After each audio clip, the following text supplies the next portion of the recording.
With Carmy's future hanging in the balance, how did Richie come to the rescue? From Neil Fak to Chef Marcus, could this show return to food and actually get the tears going? RnR Real Reviews heads back into the kitchen one last time for the fifth and final season of FX's The Bear on Hulu.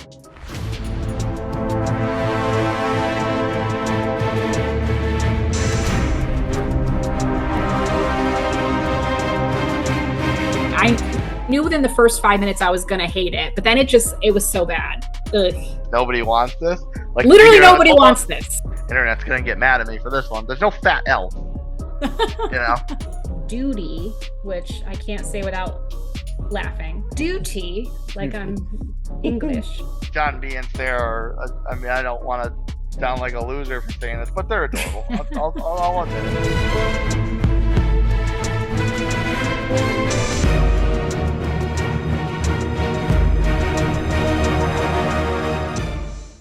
Welcome back to another episode of RnR Real Reviews.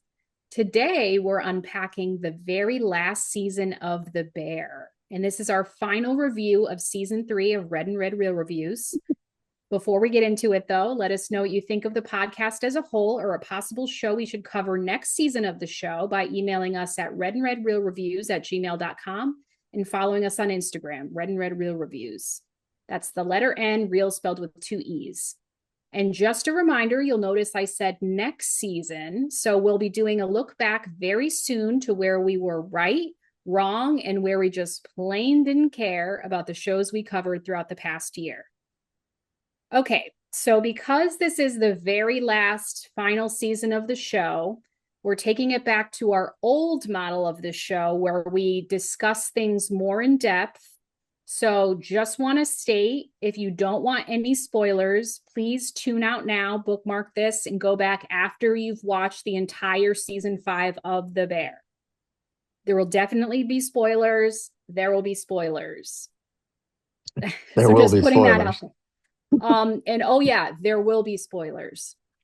So just putting that out there. Okay. So we got 8 episodes for this final season. Some were pretty brief. The first 3 were like barely 20 minutes long. Some were 30 or 40 minutes. And then the last 2 were longer. So we got a little bit more meat there. Second to last episode was 50 minutes. Last one was just over an hour. So when you sat down to watch these last eight episodes, what was in your mind?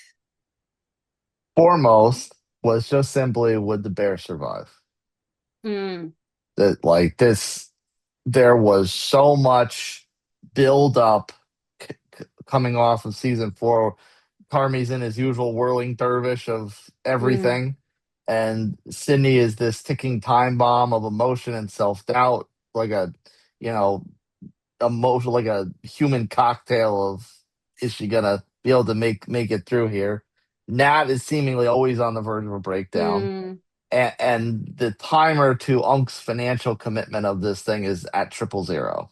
So the first, my first reaction really was just, is this restaurant gonna make it? And I find a little bit of comedy in that because these are all characters that are on the verge of a breakdown, and we both love Richie, but he's the only one going into this final season that seems like he's sane, he's rational, he's got a positive can-do attitude. Like, he's the only one that's like gotten to the point where everything feels good about him and the rest of them are falling apart at the seams. Pretty much, but he's also struggling too in a way because he's just so overtaken by needing the restaurant to succeed. It's all he has. So like, we saw last season where he would go home at night, late at night, fall asleep in front of the TV in his suit and just get up and do it again the next day. Like, he puts every fiber of his being, every drip of blood and sweat into making sure this succeeds. So what I was thinking of in terms of Richie was, starting this off, I was thinking of the Gary special and how it ended with the car accident. Yeah. So I was a little bit fearful. I was like, please, I was like pretty sure they weren't going to kill Richie off. Like I was pretty sure they had enough sense to not do that. But I was almost thinking like maybe it's going to be a big thing where he gets pretty seriously injured in the car accident. And then maybe for this season, he can't help out at the restaurant. He's laid up in bed or in the hospital or something like that. So that's kind of where my mind was at. I was very pleasantly surprised that it ended up not being such a big deal. But yeah, I was very worried about Richie going into this.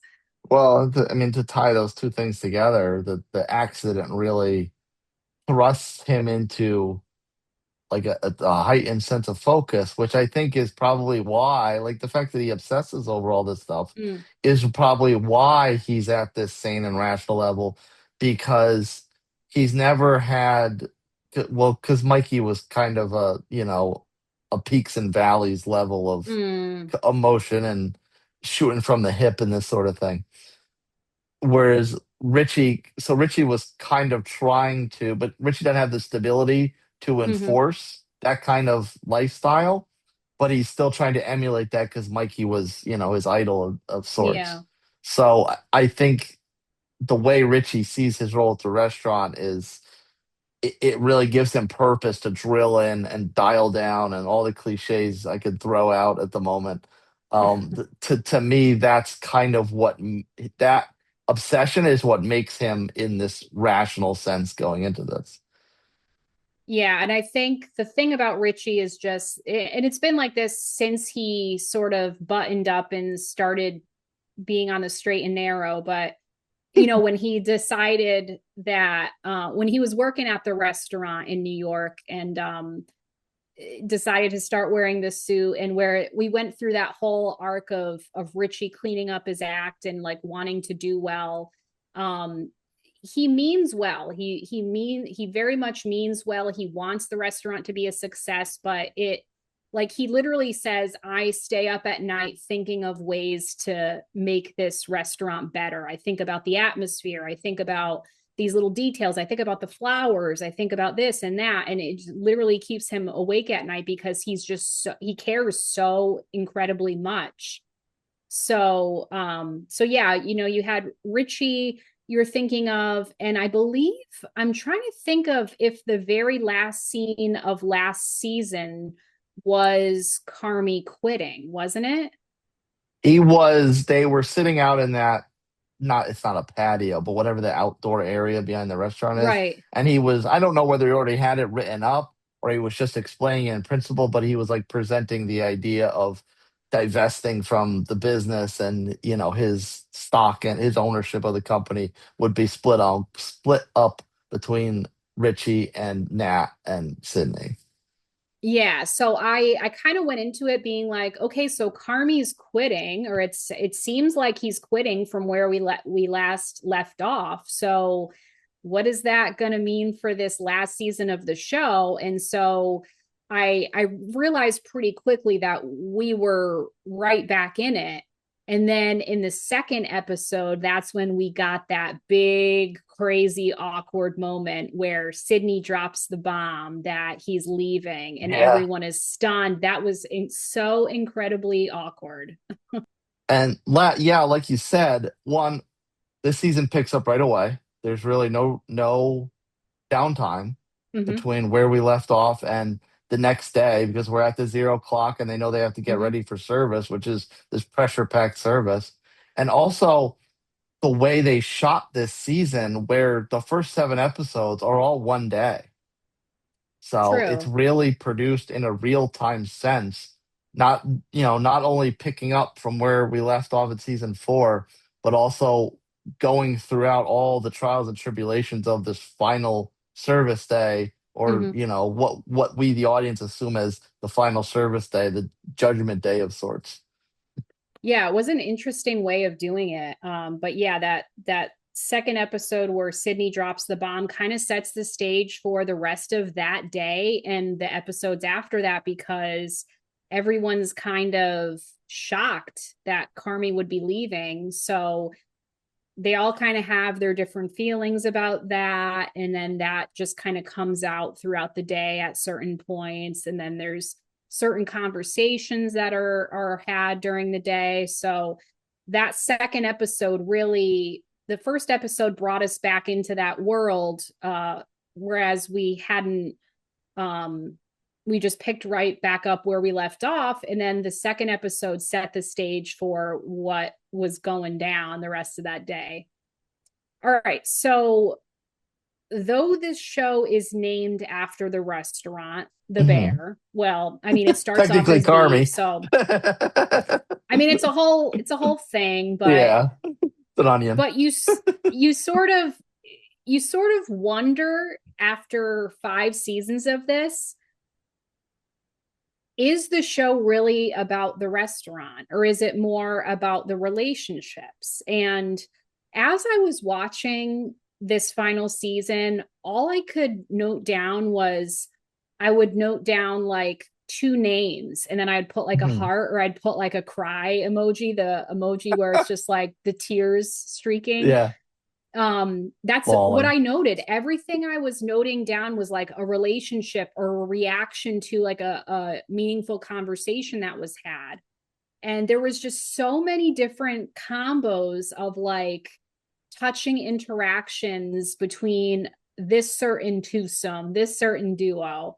So I almost kind of feel like this just kind of goes with the point that in life, like there are people that maybe you'd never really know them, or you'd never be very close with them, or never have that friendship with them if you hadn't met at this common place, if you hadn't been in this common situation.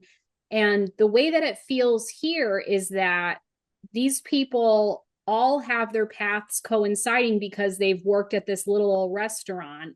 And it's almost like they would never be friends ordinarily if they were meeting at school or college or another like white collar job. So, you know, aside from the family members who obviously know each other already, you have someone like Tina and Sid being so incredibly close in these last episodes. And if I'm remembering correctly, in the first season, Tina was really rough on Sid and was like mean to her kind of, and was kind of snarky, and she really made it difficult for her. And then I think there was a moment where she was like, never mind, you're okay. Like, and she was nicer to her, but there was a bit of a struggle for a while.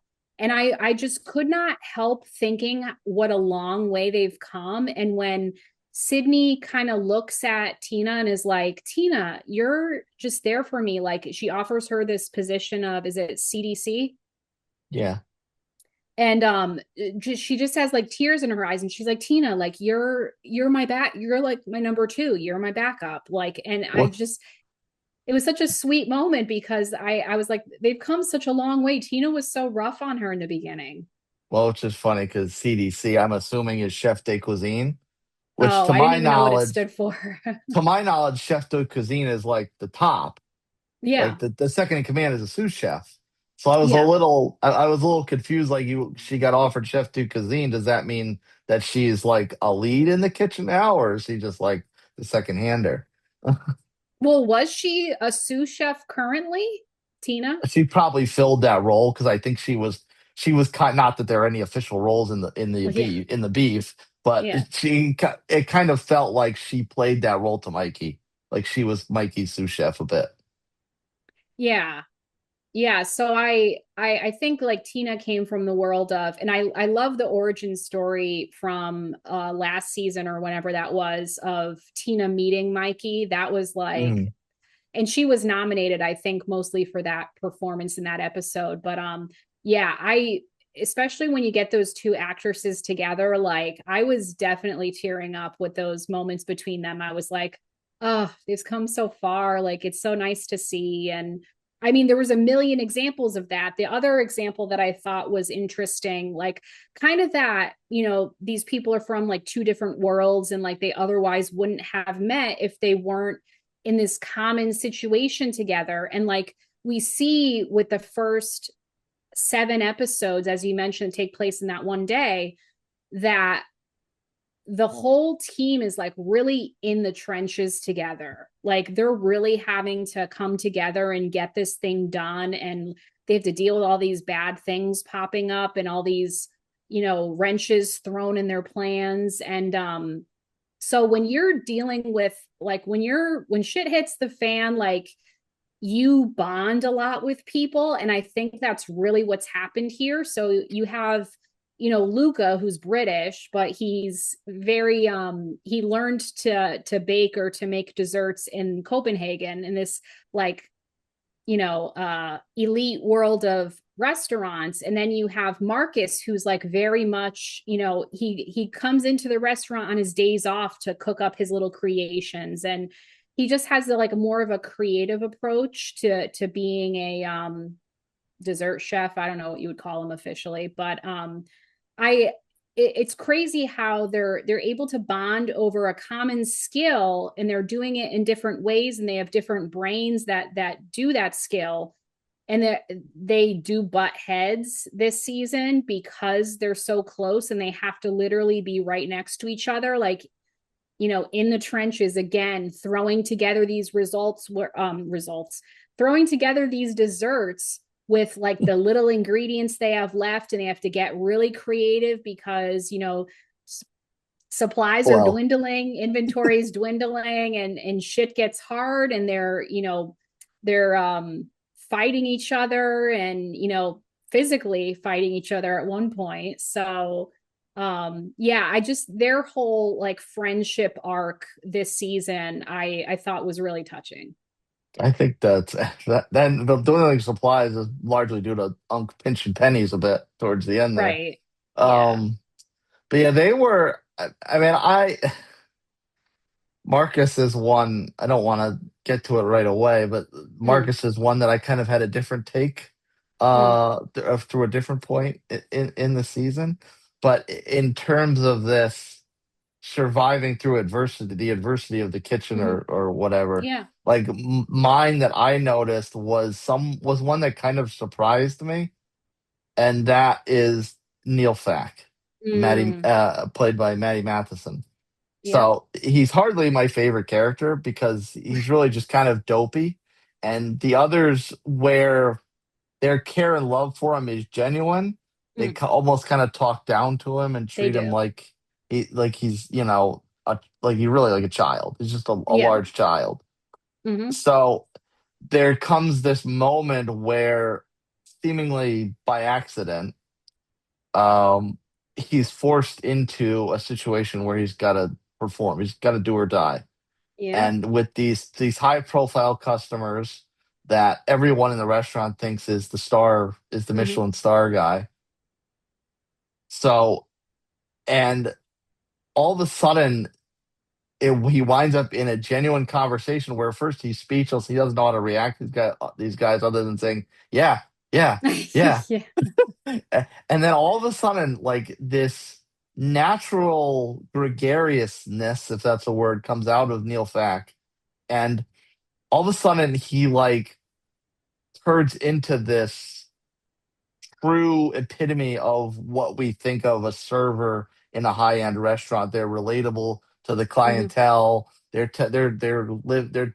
living up the story of the food, telling it how it relates to the chefs, and like all like even back to a backstory of all his friends in the throughout the Berzato family and his tattoos. Mm, And it like almost I'm not and I like there were like several moments throughout this one particular episode, and I'm not one that really gets teary eyed at shows, but like it had me fighting back the tears because yeah. it's just this come up of his confidence Mm. where Richie kind of goes over to him at the end, and he's kind of dumbfounded by Neil being this gregarious and confident person and being able Mm, to relate to the clientele. And Neil just tells him thank you.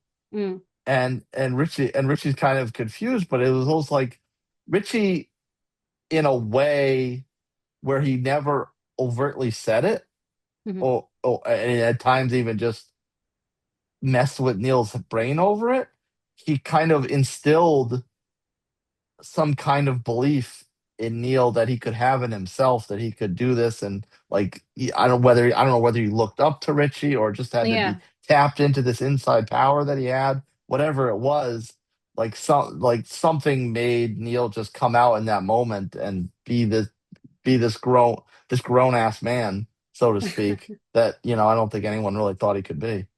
Yeah, that was really sweet. And like you said, I remember us talking last season about how it was like comical how Nat especially treats him like a little kid, like buddy, she Yeah. definitely talks down to him. And that's like the joke. Like people are just like, Neil is the fuck up, he's the weird one. Like, so when the Richie and the other two servers, Renee, I think is one of them.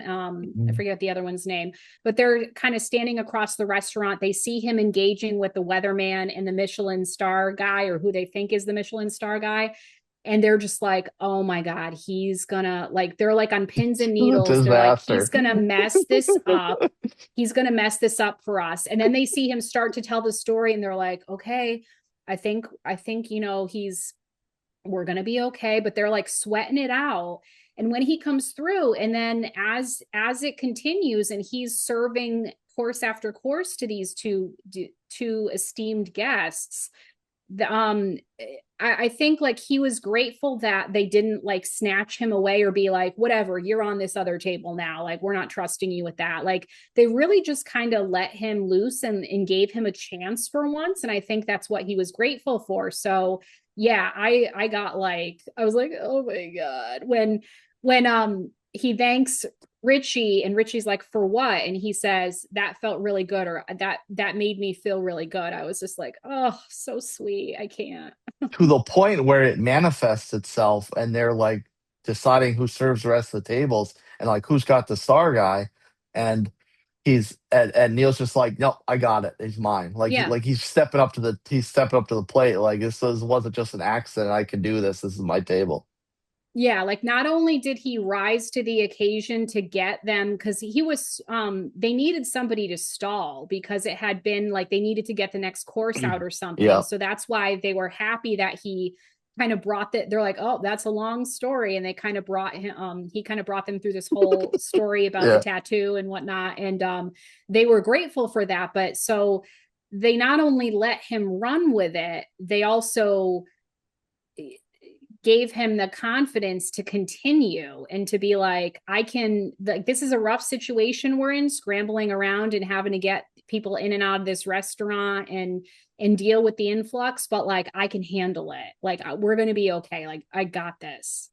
Like that was Yeah. just, it was just like, seeing like your grown child spread their wings or something like that. Like, because he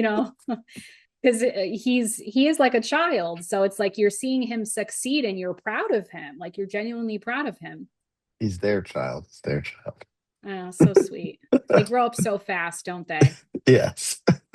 And then the other one is this moment where I thought, and at any given point in the past in this series, I think it would have broke Carmy. But when he loses the lamb chop and the plate Ooh, yeah. shatters, and it's this big dramatic cinematic push in on the lamb chop, and they just see it, Yeah. they just show it sitting there on the ground, and Carmy is like on the verge of a mental breakdown. And Mm, the kitchen staff, all of a sudden, like whereas in the past, I feel like this would have been pure chaos. mm-hmm. They pick up Carmy, and Yes. Richie's like, "Cousin, we got you," and Sydney's like, "We'll figure this out." All of a sudden, it's like this support system that I don't think was existing before, and then it like pivots on a dime seemingly because Carmy returns the favor to Mm-hmm. Sydney where they're trying to figure out what are we going to do? What are we going to serve to this high profile table? And he's like, bring out the ribs. And she's like, Mm-hmm. no, no, no, no, we can't do that. Like this is just some family Yeah. recipe that she put some elevated touches on to almost make herself feel good about, turning Yeah. a family meal into something great. And Mm-hmm. Carmy like gave her this immense confidence boost, like, no, this dish is phenomenal and this is what we serve. So it was kind Yeah. of like this exchanging hands, so to speak, of a pat me on the back, like pick me up kind of thing, where they Yeah. pulled Carmy up on the verge of mental collapse, and he in turn repaid that confidence with this dish that Sydney thought was otherwise a throwaway experiment of sorts.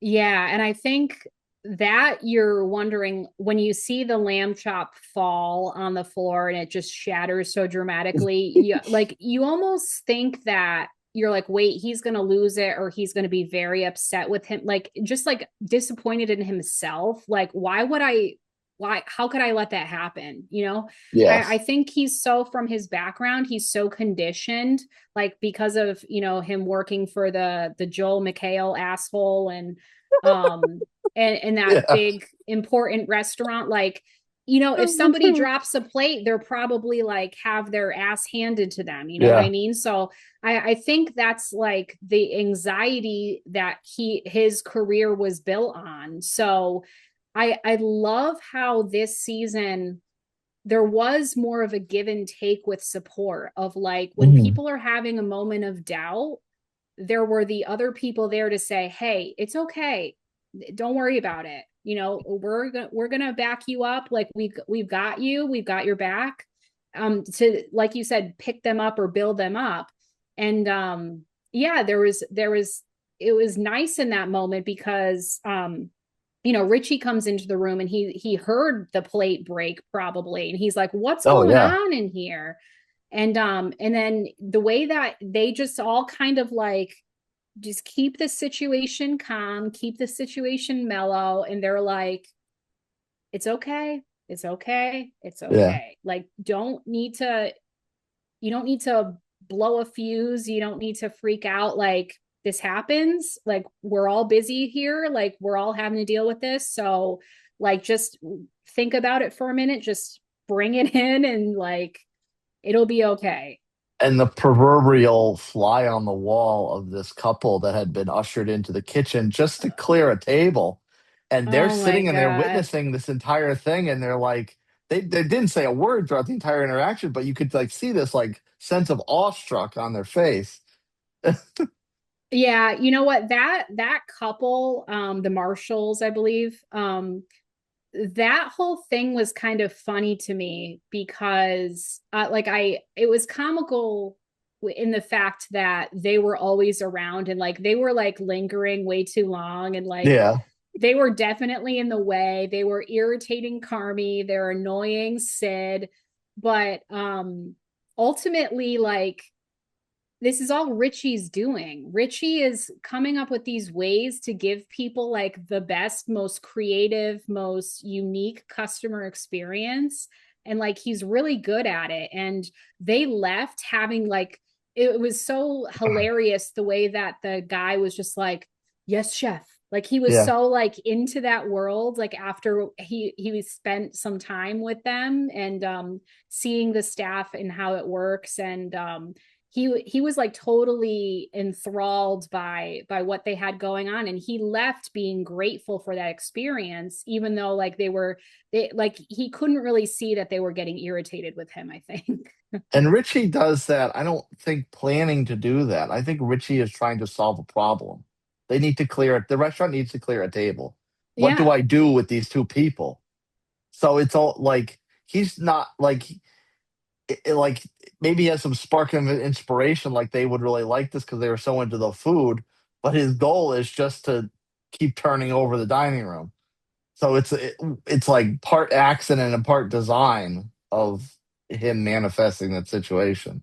It's just the creative ways he thinks of to get out of certain situations. And like I was thinking about it, and there were certain situations where like they're trying to get people like, or you saw two girls sitting there and they're like, oh, I wish they would leave, like we got to get another table in. And so I was trying to think, and I'm like, if I were at a restaurant and like they were saying to me, oh, we want you to join us out back for some dessert, we're having a garden party or something, I'd kind of be Garden party. I'm like, would I feel like rushed out of there? Like, or would I feel like, oh, okay, that's kind of cool. Like, and Yeah. I was kind of thinking about it, and I was like, you know what? I probably would be like, oh, this is something I've never heard of. This is interesting. So I think that's how it takes a lot of people when he comes up with some little scheme or some idea to get people moving through, which is interesting. And that's the power of Richie and what he's able to do, like hospitality wise. Yeah, especially in that situation, you're vibing, you have a great time. Someone Mm, says, "Hey, come out to this party." Yeah, let's do it.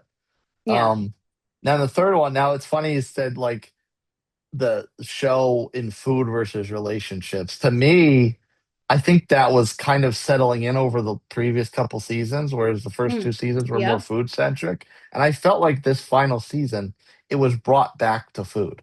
There was a Mm, lot more food centric content, and the relationships existed and around it and supported they support the food supported relationships, whatever the case may be.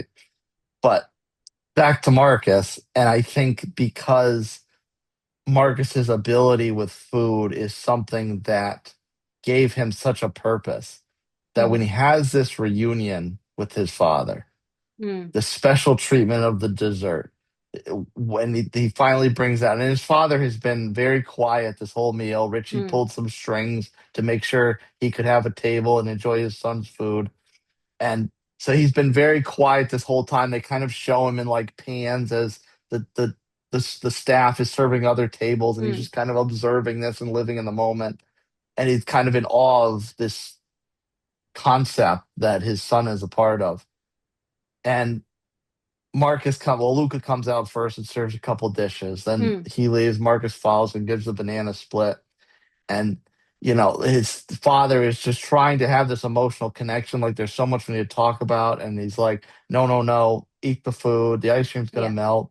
And he's like, I forgot the caramel sauce, and slices the candle open, dramatic fashion, drizzles it over the sundae.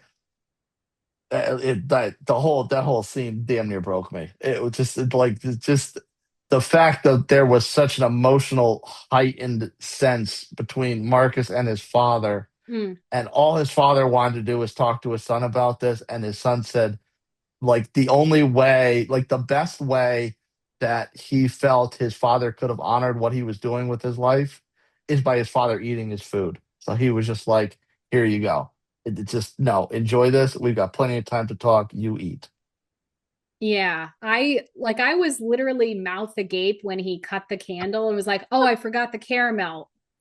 And like, I was just like, what did he just do? What the hell? It was so dramatic. And I feel like I've done the chef's kiss like 6 times already. Yeah, it was so like such a quiet confidence. We were talking about confidence, and yeah, it was like a quiet confidence in that moment. And yeah, to your point about the relationships being the star of the show, like it's funny because this last season took place pretty much entirely in the restaurant.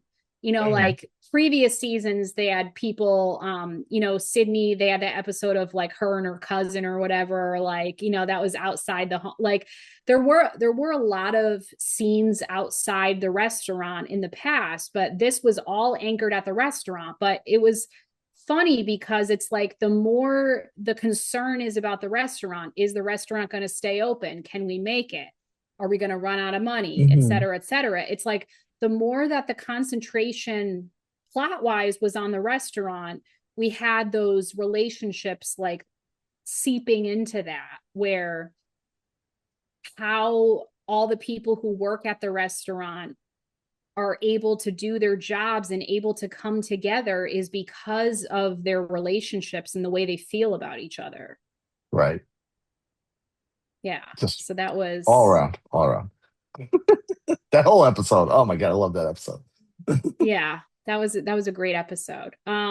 Okay, so getting into another topic. So Carmy, I guess we'd call him the main character of the show. Of So course. he had sort of a different, I don't know if I'd call it an arc this Mhm. season, but we'll call it that. So he was trying not to revert to his old ways of yelling, lashing out in the kitchen, upsetting people, namely Sydney. Yeah. um, but but there was a conversation early in the season where Richie told him how he could help, how he could be a little bit more hospitable. You have Richie, the king of hospitality, being like, why don't you ask people how they are? Why don't you ask how you can help? Why don't you be a little more interested in what people are going through? Why don't you try to find a way to be more supportive of people? So at the end, this is in the last episode, we see Carmy go on an interview that his cousin Steven got him. We see a return appearance from John Mulaney, who plays Steven. And he's talking to him about the interview before he goes in. So you could tell that he pulled some strings for him. He got it. So we see the interview, and it's with this really nice woman played by Bonnie Hunt. And she's interviewing him, and she's asking him all these questions about his background as a chef and whatnot. And we don't really know, I think, until the end of the interview that this is for an architectural firm. So you're kind of thinking of like, wait, how does this tie in? Because you see him go in there with like a dress shirt, like a collared shirt. So it's like a white collar job. So you're like wondering what he's interviewing for. And to Sydney's point, she's like, well, what skills do you have outside of this? Like, have you done anything else? Like, how are you going to write a resume? Like, how are you going to do all of that? You've never done that before. That was a really funny line. I thought I was stressed. Yeah. And so it's an interesting interview, and he just kind of lays it all on the table with this lady. And basically the conclusion he comes to is she's asking about something kind of totally different. And he just basically tells her this whole big story about the day that they had on this downpour weather, at the restaurant. It was the worst day. Everything went wrong, but it also ended up being the best day of his life somehow. So it's this whole deep, profound conversation with this strange lady, So, but at the end of the episode, we don't really get an answer necessarily of what Carmy does next. We just see him leave he's back in the restaurant after the interview, or it could be days later. We don't know. But we don't know if he got the internship at the architectural firm or what he's going to do next. We see him sitting in the restaurant office, and he's looking up at the drawings from his little book of the food he did around him. He's just kind of gazing at it. And he does have this moment where he, texts Mikey's number, which is not deliverable anymore, obviously. And he says like, all good, or I'm good, or something like that. So I don't know, what do you think the bear is trying to say with the little journey that Carmy went on this season? What do you think happened? Did he get the internship? Or did he stick around at the restaurant with like a new appreciation for things, a new attitude of working alongside Sydney and working alongside these people? So I think it's the latter, and I don't think it's all that ambiguous, because this entire off of season 4, this entire season, Carmy is looking for every possible out to leave the bear, leave it in Sydney's hands. He does whether it's emotional, whether he feels a passion for it anymore, whether he's overwhelmed, whatever it is. Like he wants out. He wants he's laid out all the steps to do it. He doesn't need an excuse. He's turned every corner to get out of this place. And he recollects this disaster of a day they had. On top of it, up against the clock, and all cards on the table, proverbial, leave it all on the field, this sort of thing. From the birth shirts to the pipe bursting to constantly having to reduce portion sizes, running out of ingredients. And as he's running it all through, it's like, and he's recollecting this horrible day without his usual loss of emotion and loss of stability. Like he's being very, very, like, he kind of stutters a little bit because, to your point, he's not used to being in this white collar environment. Yeah. So he he's recollecting this thing largely in a very eloquent and intentional way. And by the time he gets to the end of this interview, he realizes that reacting to the drama and all these things is kind of what makes him him, in a Mhm. sense. And it kind of brings him back to realizing that he may want to leave, but he does have a passion for it after all. He just, Mm. maybe his passion was misplaced as far as being the culinary aspect of it. His passion was in some kind of, when you're faced with the fire, do you run or do you fight it? This fight or flight mentality, in fewer words.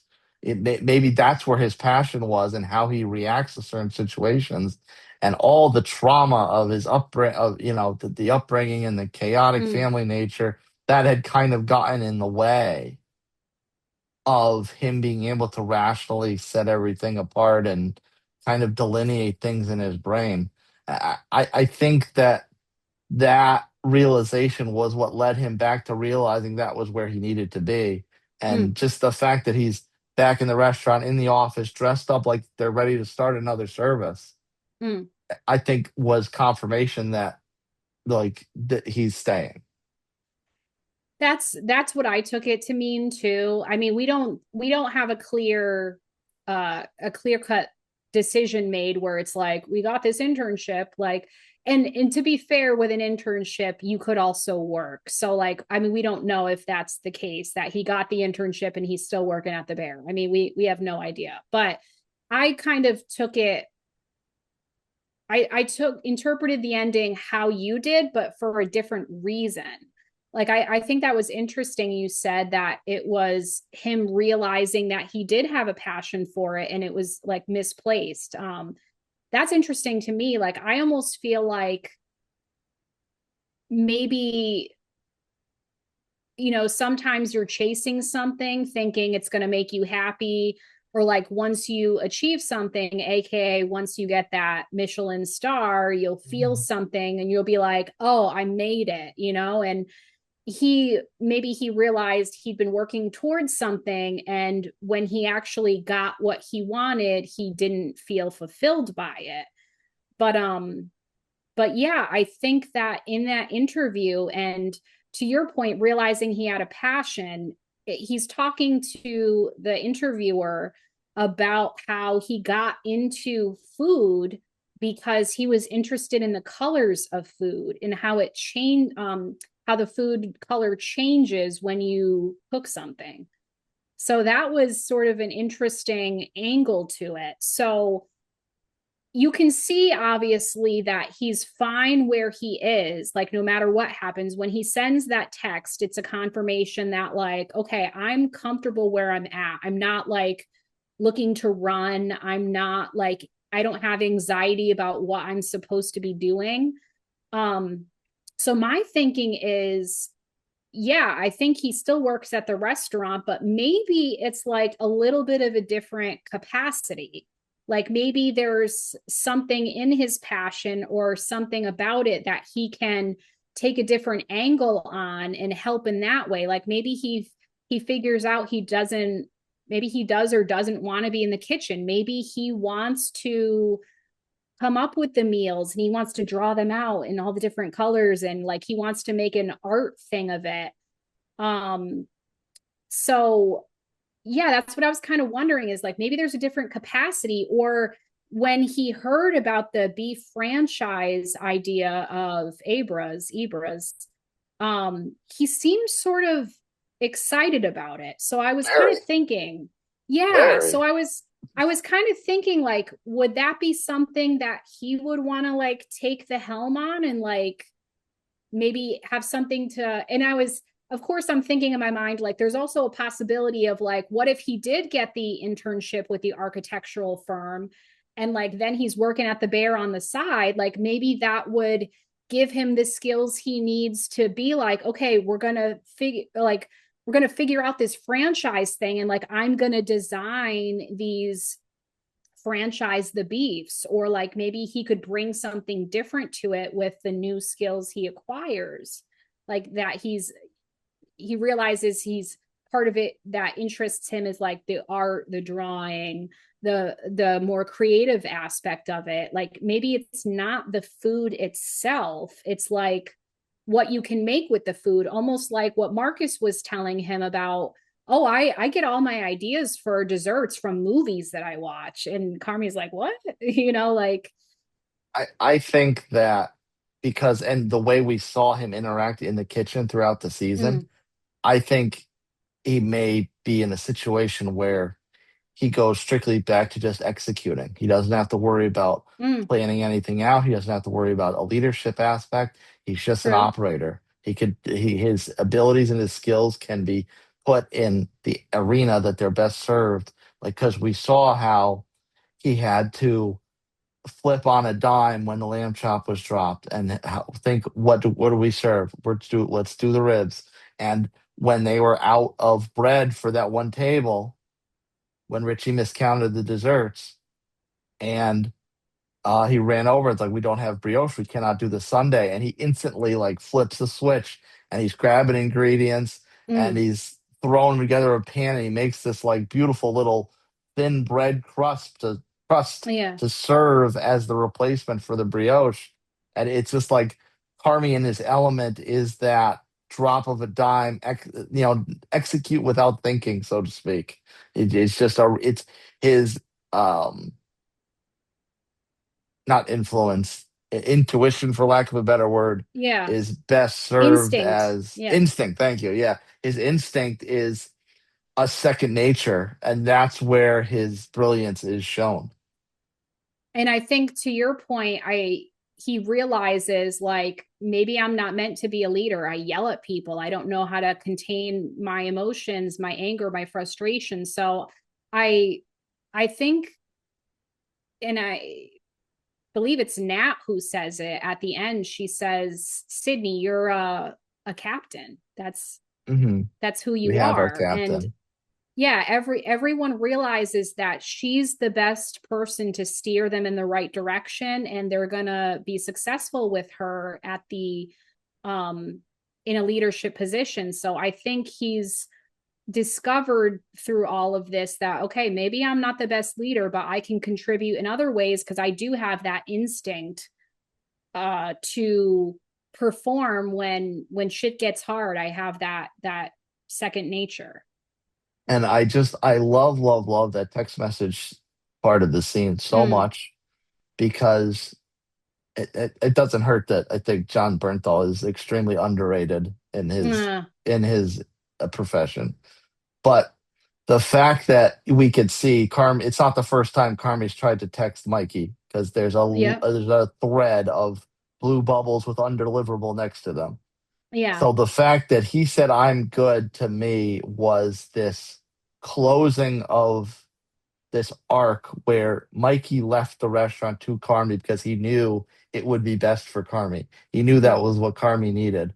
And Carmi has been in a pseudo denial of this for Yeah. 5 seasons. Hmm. So it was a full circle sort of thing to for him to realize that, Mikey was right about what Hmm. this restaurant needed to be and who needed to be running it. Yeah. He just needed to see it for himself, and Yeah, he needed to come to that conclusion on his own. And right. yeah, and I think in order to come to that conclusion on his own, he did have to grow as a person. And I think it was 2 seasons ago. That was the season where he was like riddled with anxiety. Remember Hmm. that whole confrontation with Joel McHale's character, and he was like Hmm. on edge. He was like a bundle of nerves that whole season. He was having flashbacks to working at the restaurant in New York City. And yeah, he definitely had to grow, but I think Richie helped. I think Sydney helped, and you could see that in the way that Sydney and Richie were able to kind of bring him down and to say, okay, let's keep it calm. Like, you don't need to freak out. Let's just deal with this. It's okay. It happens.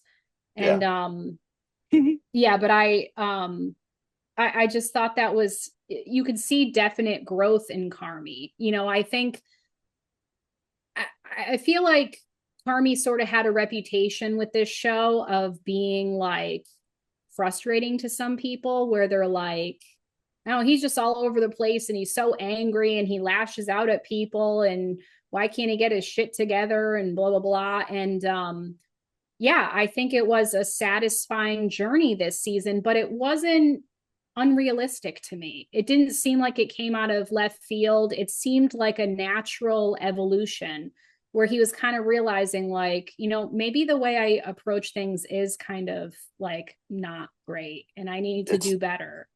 But it's like it's not great, but I could still do this. It's kind of Right. a mixed bag of sorts. Yeah. Okay, so as we've talked about before, the way a series ends can sort of make or break how people think of it for years and years and years to come. Because, I mean, Sopranos ended 25, probably almost 30 at this point, years ago. And I feel like it's some monumental anniversary, or it was recently, or it's coming up soon, something like that. But yeah, I mean, we're still talking about the crazy ending for The Sopranos. And earlier this season of the show, we did a send off for Stranger Things that had a pretty open ending that people were interpreting, arguing about.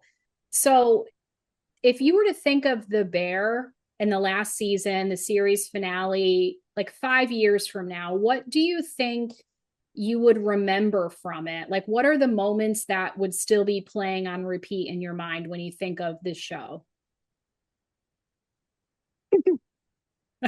Oh, geez. Funny. Well, I laugh because I feel like I ripped them all off a few minutes ago with Oh, with all those moments, and it's because episode 7, again, no pun intended, yeah, was it the was. chef's kiss. I The agree. the the penultimate episode, if I'm using that correctly. I think so. The finale to me, it felt like a finale for the people that need a sense of finality in closure. Mm-hmm. Like to me, if they had ended it with episode 7, it may be a little bit of a hot take, but that could have been enough for me. Mm-hmm. Like whether or not they got that star, everyone was in a good place. Everyone was happy. Everyone was Yeah. getting along. Their little after service party, if that's what you Mm-hmm. call it, on the patio. Like it's smiles all around. And if you think about everything that went on in episode 7, not just the stuff we talked about already, but Nat and Dee Dee resolving their issues, Mm-hmm. and Unk's realization that his frustrations, although I think this was capped in the finale, but dug Yeah. in between him and Computer in episode Mm-hmm. 7, where he realizes that his frustrations are not necessarily with how the restaurant has had struggling financial times, but by the fact that he is so tied to the success of the Berzados Mm. that he was upset to see it fail, not because seeing his money evaporate, but Yeah. seeing the Berzado struggle. So it was just that. The finale to me was a nice little bow on the Mm. package, but everything that I felt subconsciously I needed to see, I feel like was absolved or appeased, maybe is a better word in this context, in that episode 7. I could see that. I mean, I did feel like, I feel like I can't even think of what show did it, but I feel like there have been shows in the past where, like, the second to the last episode could have ended it legitimately, and then, like, Mhm. so the final episode kind of seems like worthless. Do you know what I mean? Like, where you're just like, they didn't need to do that last episode. It just kind of seems worthless. Game of Thrones did that with every single season. If you notice, the if you look back through like the episode lists, Mm, we'll put the last season on the back burner for the yeah, purposes of my that's an comparison. outlier. Yeah. But all the other seasons, the ones that people think of fond memories when they think Game of Thrones, the ninth episode is always the one that people talk about. I think the Red Wedding was the ninth episode. Yeah, I think this could be. The Hard Home was the ninth episode.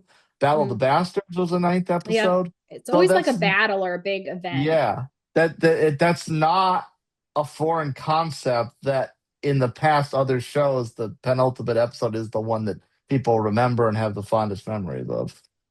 Yeah, so I mean, I didn't feel like it was worthless in this case, but I mean, now that you're saying it, I probably would have been okay with it if that was how it ended after the seventh Mhm. episode, but for me the eighth episode really hit it home where I was like, yes, like I am seeing everything I wanted to see, and it wasn't like a cheap like gratification thing where you're just like, I got everything I wanted. Like it felt like it just made you smile, like, or it made Mhm. you tear up. Yeah, So like for me there's two moments that I'm probably always going to remember if I think about the series finale. So the moment where, you know, this guy is calling and calling Carmy, and Nat says, oh, he can't get a hold of you, I don't know who he is, this Peter Clark. And so he finally gets a call, he picks up the phone, and you don't see the conversation that they have, but then it flashes forward to Sid being like, oh, so you had that conversation with that guy, what was that about? And so Carmy tells her that this was a star guy. This was the star guy. It wasn't that other guy that they thought it was. And, you know, this is what he said about the restaurant. And then she asks him, did we get a star? And he says, no. And then she's kind of like, you can see her in her feels. And then he exasperated. says, we got two. And I was just like, oh my God. Like you think of all like the hard work, you think of like the drama that they've dealt with, you think of the fighting that they've had, and like, and then so he tells her that, and she's like, what? And like, and then I think she starts cooking, right? And then she like is thinking about it. So they just have this moment where they just stand there and hug each other. And it was like so incredibly touching. Like you feel like you're part of it. Like you're a fly on the wall being like, oh my God, they totally deserve it, you know, after all they've been through, blah, blah, blah. Like it was Eh, just such a memorable moment. And like, I mean, of course, you know, Jeremy Allen White and Ao Edebiri, they always get nominated, but just everybody was so good. And Eben Bacharach or whatever his, yeah, Mossbacker. yeah, the guy who plays Richie, they're just all phenomenal. Like they just put you in the feels. Like they're never like full out crying. It's just they say things with like tears like brimming in their eyes, and it just like hits you in the gut. Like The, it the hits me in the best gut, I'll admit. the best part about the stars was that it happened months ago. It Yeah. wasn't it with a full pantry. They're not having a nickel and dime all their Yeah. ingredients. You know, in the heat of all the chaos that swirled around Carmi 24/7. Mm-hmm. Like that's when they got the stars. It wasn't even from this night that they poured their blood, sweat, and tears into everything against all odds with nothing with Right. no food to work with. You know, everything's breaking and falling apart. It wasn't even that. It wasn't even the night that everything synced and everyone was on the same page and everything worked. It wasn't even that. It was months ago in the heat of chaos and disaster. And that's what's crazy is like thinking about it, like the whole time that they were struggling that day, that, you know, the downpour and they were overbooked and Richie couldn't cancel any of the things. Like I was laughing when he was trying to call people, be like, oh, your brother's visiting from Norway, I guess I can't, just confirming your Yeah. reservation. Like I was laughing at that whole thing, but like it was like the perfect storm for the perfect disaster, a beautiful disaster, whatever it is. And the whole time, like they didn't know it, but they had a star. And when they were dealing with that, like Right. that's what's crazy. It was already in the bag. Yeah. Like you said, this could have been a phoenix rising from the ashes moment. And Yeah. it was really all for naught. They didn't get anything out of that. It was already done. Yeah. So that was the first moment that I was just like, it's just the acting was fantastic. Just I was in the feels. I'll remember that moment. And then for me, obviously we've talked about probably every time we've covered this show, honestly, about how much we love Richie. I love Richie. He just like I always want to see him do well because like he has such a generous like sweetheart, and like he's not the best guy, but he tries and he means well. And like he might be one of my favorite character arcs like on a show ever. Like I just love the evolution of how he reinvented himself and how he is now. And just so this was just like this, to your point, put a nice little bow on the character of Richie for me to see him find his happiness, to spread his wings a little bit. And like you can tell he obviously has imposter syndrome where he's like, I'm not good enough for this, or he Mhm. questions himself.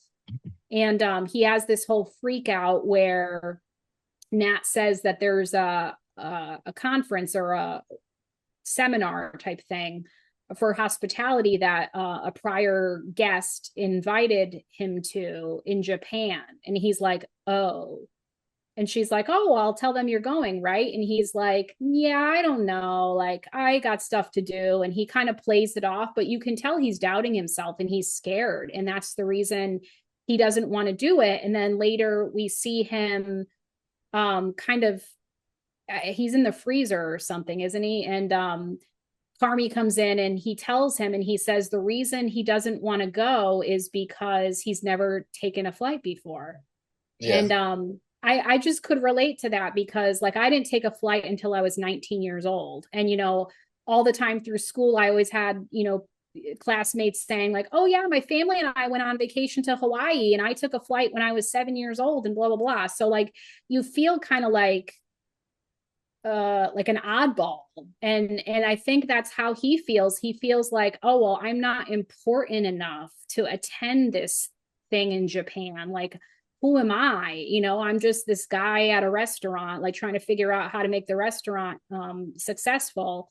Like, I don't think I'm of that caliber. And so Carmy actually, it's funny because he starts off by not comforting him at all about flights because he's like, oh Teasing yeah, him. Yeah. airports suck. And he's like, why are you telling me that? Like, that's not helping. And so he kind of starts off on the wrong foot, but then Carmy comes at it from an angle of like, oh well, this is like a seminar for international businessmen, and you're sort of an international businessman. And like it's this whole like sweet conversation of Carmy having the skills and knowing how to build people up because Richie was the one who kind of taught him how to do that, and he's using it to help build Richie up and tell him you should go, like you can get on a flight, no problem.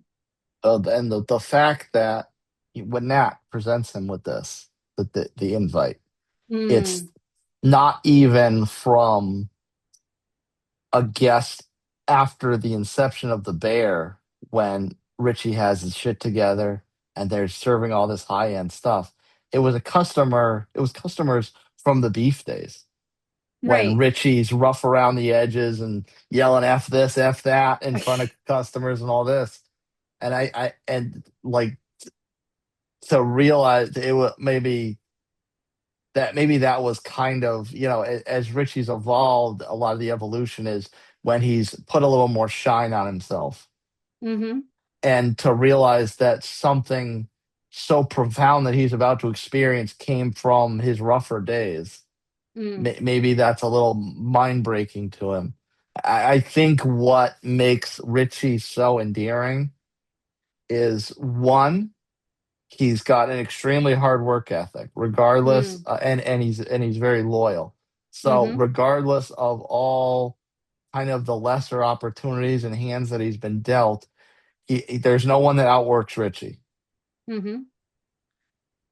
And two, he is a classic Hollywood underdog story. There's Mm-hmm. absolutely no reason that this man should have anything to do with the Carmy element of the Berzados. You know, we're like Nat's a Berzado, but she's not really part of the roughneck Mikey Yeah. crowd. And Carmy went off to these elite culinary schools and worked at these ridiculously high esteemed restaurants. Like he's got an upper crust about him. Richie is not, he does not have a natural relation to any of that. So he is a true epitome of the underdog as far as how he fits into this family and how they go forward.